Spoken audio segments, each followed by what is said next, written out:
Bonjour à tous, aujourd'hui nous sommes le 21 septembre 2018, jour de sortie mondiale de l'iPhone XS et nous allons vous présenter un premier aperçu des différentes réparations et également vous faire un comparatif entre l'iPhone XS et l'iPhone X qui est donc sorti l'année dernière. On va commencer tout de suite par l'ouverture de l'iPhone XS. Alors là, aucune surprise.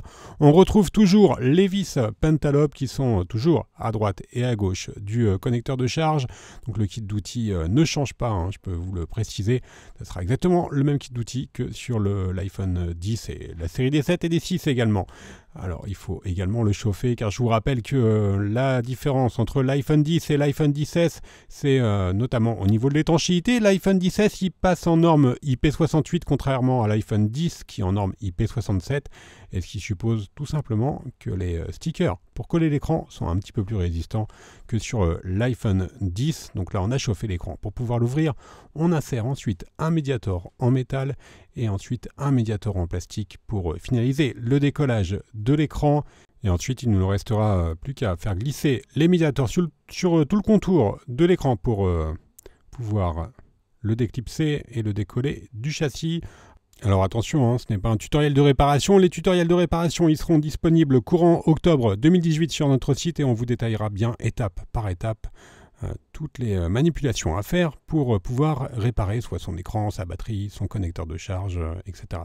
On continue donc le démontage, le premier aperçu de l'iPhone XS. Là, on a chauffé légèrement le haut pour pouvoir ouvrir l'écran.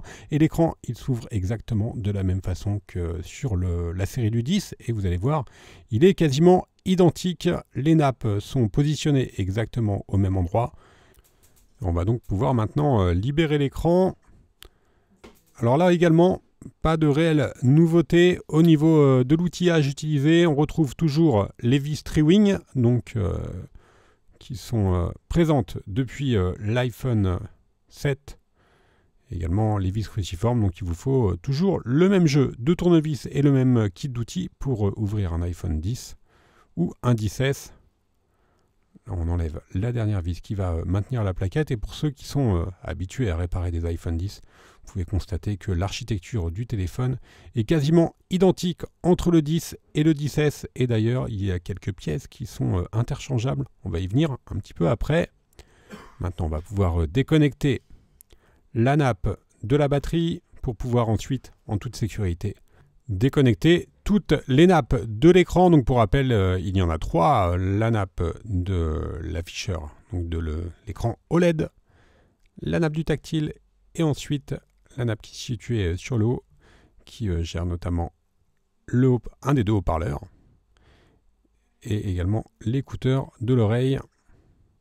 Alors le haut-parleur qui est situé sur l'écran est un petit peu plus grand que sur la version du 10, tout simplement parce que le son a été amélioré, amplifié sur le 10S par rapport à l'iPhone 10. Voilà, on va mettre de l'écran de côté, on va s'intéresser maintenant à la batterie. Alors la batterie sur l'iPhone XS, comme vous pouvez le constater, elle est d'un seul bloc comparé à l'iPhone 10 qui était en deux blocs, mais elle a toujours la même forme. C'est une batterie qui est en L et elle est légèrement moins puissante sur le 10S, mais normalement vous gagnez en autonomie sur le 10S, tout simplement parce que le processeur est plus performant. Le connecteur de charge également sur le 10S et sur le 10, ce n'est pas le même, on a pu le constater au niveau des connecteurs. Et maintenant on va faire un test, on va utiliser un écran d'iPhone 10 que l'on va connecter sur notre 10S pour voir la compatibilité des différents écrans.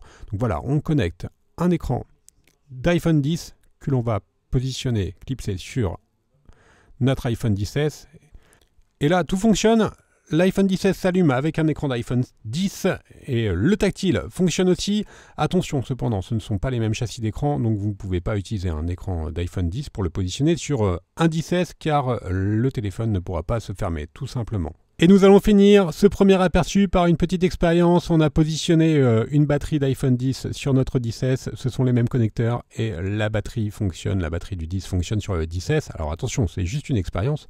On vous conseille vraiment pas de remplacer la batterie de l'iPhone 10S par une batterie d'iPhone 10. Alors c'est plutôt une bonne nouvelle, hein, si on peut faire un résumé sur cette première ouverture, c'est plutôt une bonne nouvelle. Les écrans sont a priori utilisent la même technologie, donc ils ont les mêmes connecteurs, donc ils vont sortir assez rapidement sur le marché à des prix relativement corrects, car on commence à trouver des écrans compatibles sur l'iPhone 10. La batterie sera également assez rapidement disponible. Pour les autres pièces, il faudra patienter un petit peu, notamment pour les connecteurs de charge, les haut-parleurs, etc. Où là, ça risque d'être un petit peu plus long. Voilà, vous retrouverez bien sûr tous les tutoriels sur notre site internet courant octobre pour l'iPhone 10S et à venir bien sûr l'iPhone 10S Max et l'iPhone 10R qui seront démontés et qui auront également les tutoriels qui sortiront courant octobre sur Bricophone. Merci à tous d'avoir suivi cette vidéo et à bientôt sur bricophone.com.